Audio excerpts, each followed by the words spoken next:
السلام علیکم ورحمۃ اللہ وبرکاتہ۔ ڈیئر اسٹوڈنٹس، ہم عبادی الولاب نظم پڑھ رہے ہیں۔ ایک نشست میں ہم نے ایک کر لی تھی، مطلب اس کے دو شعر ہم نے کر لیے تھے۔ آج ہم تیسرا اس کا شعر کریں گے۔ میرے خیال میں جو میں نے دوسرا شعر پڑھایا تھا، اس کا میں نے وہ مفہوم نہیں لکھوایا، وہ مفہوم سارے لکھ لیں تو اس کے بعد انشاءاللہ ہم اگلا شعر کرتے ہیں۔ میں مفہوم بول رہا ہوں، آپ اس کو لکھ لیں۔ کہتے ہیں کہ اگر منبر و محراب سے لوگوں میں آزادی کا جذبہ پیدا کرنے والی آوازیں نہیں آتی، ٹھیک ہے، اگر منبر و محراب سے لوگوں میں آزادی کا جذبہ پیدا کرنے والی آوازیں نہیں آتی تو پھر ان کے دین کو دین کہنا غلط ہوگا۔ ایسا دین موت اور خواب کے علاوہ اور کچھ نہیں ہو سکتا۔ ٹھیک ہے جی، آگے بھی تقریباً پوری اس نظم کے اندر یہی کچھ ہی بیان ہوا ہے، اس لیے آپ جو کچھ میں بول رہا ہوں اور جو کچھ میں آگے بولوں گا وہ آپ سارا اکٹھا کر لیں، اور اکٹھا کر کے آپ اس کو پیپر میں جو دو اشعار آپ کو آئیں گے، سارے جو میں آپ کو ایکسٹرا اشعار لکھوا رہا ہوں، ساری جو میں باتیں کر رہا ہوں، یہ ساری آپ اکٹھی کر کے اس کے اندر ڈال دیں تو آپ کی بہترین تشریح ہو جائے گی۔ ہر بچے کو پتہ ہونا چاہیے کہ آپ کے پیپر میں جب آپ بورڈ کا پیپر دینے کے لیے جائیں گے تو ان ساری نظموں میں سے صرف دو شعر پیپر میں آئیں گے، وہ کسی ایک نظم میں سے آئیں گے، اکٹھے دو آئیں گے، ٹھیک ہے، اور دونوں ہی آپ نے کرنے ہوں گے۔ اس لیے نظموں کے جتنی بھی نظمیں ہوتی ہیں ان کا سارا مواد آپ تقریباً ان دو اشعار کے اندر بیان کر سکتے ہیں۔ اچھا جی، آگے فرماتے ہیں جی، ہیں ساز پہ موقوف نوا ہائے جگر سوز، ڈھیلے ہوں اگر تار تو بیکار ہے مضراب، اے وادی لولاب۔ یہاں بھی آلموسٹ مفہوم وہی ہے۔ کہتے ہیں ساز پہ موقوف نوا ہائے جگر سوز، ٹھیک ہے، ساز کہتے ہیں کوئی بھی میوزک بجانے کا جو آلہ ہوتا ہے، جیسے ستار ہے، گٹار ہے، بانسری ہے اور ہارمونیم ہے، اس طرح کی کوئی بھی جو اس کو ساز کہہ سکتے ہیں آپ، وہ ساز ہوتے ہیں۔ اور نوا ہائے، نوا کے بعد یہ جو ہائے لگا ہوا ہے، نوا کے بعد جو ہا لگا ہوا ہے، نوا کہتے ہیں آواز کو، اور یہ جو ہا لگا ہوا ہے یہ اس کو جمع بنانے کے لیے، یعنی آوازیں۔ نوا کا مطلب ہے ایک آواز، اور نوا کے بعد جب ہا لگ جاتا ہے تو یہ اس کا مطلب بن جاتا ہے یعنی بہت زیادہ آوازیں۔ اور یہ جو حمزہ بڑی یہ لگا ہوا ہے یہ اضافت کا ہے، بہرحال آپ کو یہ سمجھ ابھی نہیں آئے گا، فی الحال اس کو آپ یہی یاد کر لیں، نوا ہائے کا مطلب ہوتا ہے آوازیں، ٹھیک ہے۔ اور جگر سوز کا مطلب ہوتا ہے جگر کو گرما دینے والی آوازیں، جذبات کو ابھارنے والی آوازیں، برانگیختہ اور موٹیویٹ کرنے والی آوازیں، ٹھیک ہے جی۔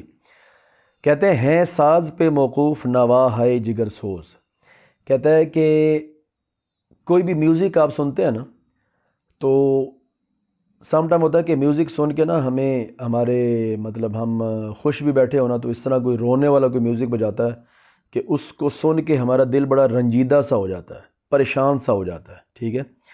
تو ظاہری سی بات ہے کہ اگر ساز صحیح بج رہا ہے نا تو پھر وہ ہمیں یعنی کرے گا، ہمارے جذبات کو چینج کر دے گا۔ ہو سکتا ہے ہم خوش بیٹھے ہوں تو وہ رونے والا کوئی ساز بجائے کہ ہم پریشان ہی ہو جائیں، یا ایسا کوئی خوشی والا بجائے۔ تو ساز کے اوپر ڈیپینڈ کرتا ہے کہ وہ اگر صحیح بج رہا ہے تو وہ آپ کو اندر سے چینج کرے گا، ٹھیک ہے۔ تو وہ یہاں پر یہی کہہ رہا ہے کہ ساز پہ موقوف ہے۔ کیا موقوف ہے؟ یعنی ساز پہ ڈیپینڈ کرتا ہے کہ وہ آپ کے جگر سوز کا مطلب ہے آپ کی یعنی آپ کے جذبات کو گرمانا، کہ ساز پر موقوف ہے کہ اگر وہ صحیح بجتا رہے نا تو پھر وہ آپ کو لذت بھی دے گا، آپ کے جذبات کو بھی گرمائے گا اگر ساز صحیح بجتا ہے۔ اور اگر ساز ہی صحیح نہیں بجتا تو پھر ظاہری سی بات ہے کہ آپ اس کو کیسے مطلب وہ آپ کے اندر کوئی چینج پیدا نہیں کرے گا۔ اگر ساز ہی صحیح نہیں ہے، سر صحیح نہیں ہے، تال صحیح نہیں ہے تو وہ پھر آپ کے جذبات کو بالکل ابھار نہیں سکتا۔ اس لیے ساز صحیح ہونا چاہیے، ٹھیک ہے۔ اور ساز سے مراد یہاں پر کیا ہے؟ دین اور دین پر عمل پیرا ہونا، جیسے پچھلے مصرے کے اندر بات بیان کی ہے، یہاں بھی آلموسٹ بات وہی ہے، بس الفاظ ذرا چینج کیے ہیں اس نے۔ تو کہتا ہے دین کا صحیح ہونا صحیح ہے، مطلب دین تو اوبیسلی صحیح ہے، مطلب ہمارے دین کا صحیح ہونا ضروری ہے کہ ہم دین کے اوپر کتنا عمل کرتے ہیں، ٹھیک ہے۔ تو اگر ہم اچھا عمل کرتے ہیں دین کے اوپر تو پھر دین ہمارے جذبات کو گرمائے گا۔ ڈھیلے ہوں اگر تار تو بیکار ہے مضراب۔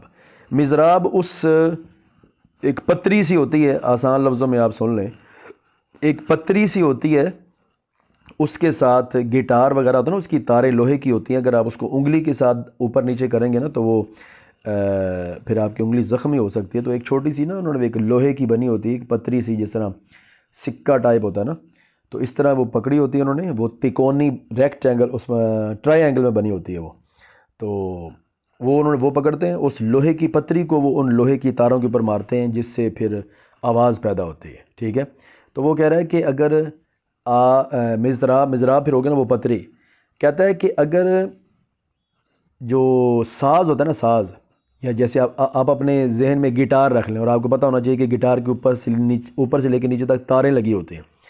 اگر وہ تاریں صحیح ٹائٹ ہیں نا, صحیح تنی ہوئی ہیں, اور اس کے اوپر آپ مضراب کے ساتھ اس کو ہلائیں گے نا تو بڑا پیارا ساؤنڈ پیدا ہوتا ہے.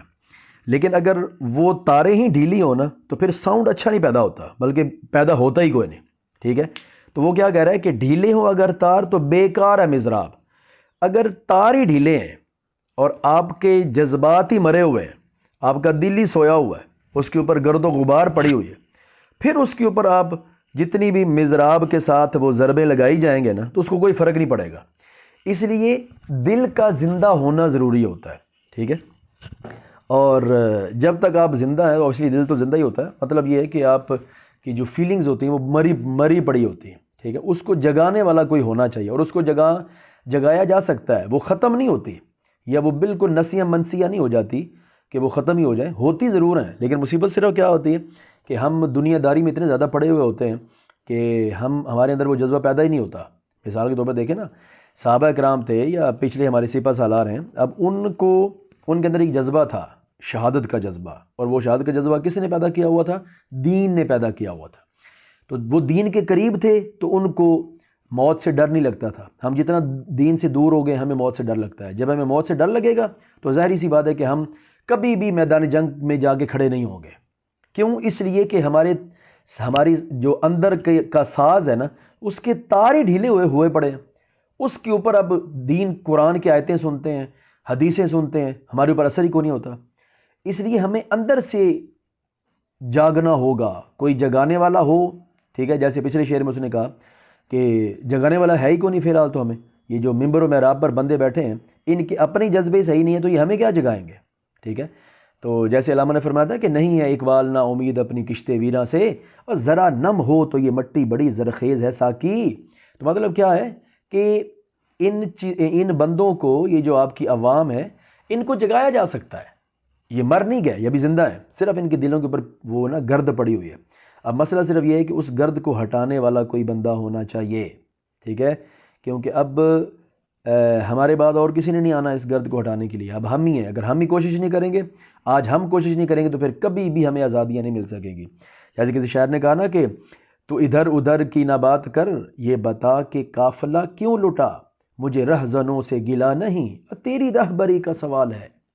اب تم ہی ہو جو اس غلامی سے ہمیں نکال سکتے ہو.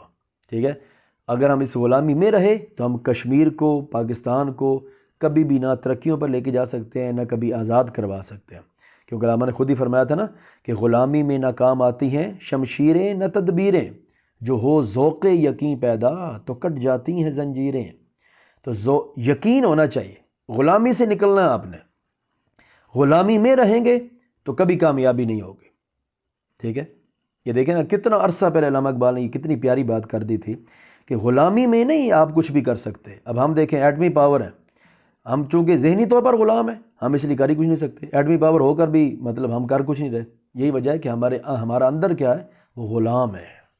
ٹھیک ہے, اچھا جی, پھر آگے فرماتے ہیں جی بابا جی, سوری اس کا مفہوم جلدی سے آپ لکھ لیں.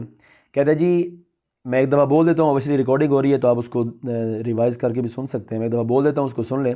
یہ مفہوم میں نے خود لکھے ہیں آپ لوگوں کے لیے, تاکہ یہ مفہوم پلس تشریح تھوڑا سا بڑا مطلب میں نے اپنی طرف سے ایک جامع سا بنایا آپ کے لیے, تاکہ مفہوم اس طرح آپ کو آ جائے کہ مفہوم میں ہی پوری بات آپ کو سمجھ آ جائے. ٹھیک ہے, اب اس کو لکھ لیں کہ اے وادی لولاب کے رہنے والو, یہ مفہوم ہے, اے وادی لولاب کے رہنے والو, جس طرح کسی ساز کے ڈھیلے تاروں کو مضراب سے چھیڑنے کے باوجود جگر کو جلا دینے والی آواز پیدا نہیں ہو سکتی, اسی طرح جب تک تم اپنے اندر دین کے لیے صحیح جذبہ پیدا نہیں کرو گے تو دین تم میں کوئی تبدیلی پیدا نہیں کرے گا، ٹھیک ہے؟ تم تبدیلی پیدا کرو گے تو دین تمہیں تبدیل کرے گا، اگر تم تبدیل ہونا ہی نہیں چاہتے تو پھر دین تمہیں کبھی تبدیل نہیں کر پائے گا۔ اچھا جی، سیکنڈ لاسٹ میں فرماتے ہیں کہ میرے خیال میں اس کو ہم انشاءاللہ اگلے میں کریں گے، کیونکہ یہ کلپ جو ہے وہ لمبا ہو جائے گا، تو انشاءاللہ نیکسٹ کلپ میں انشاءاللہ میں آپ کی خدمت میں حاضر ہوتا ہوں۔ والسلام ورحمۃ اللہ وبرکاتہ۔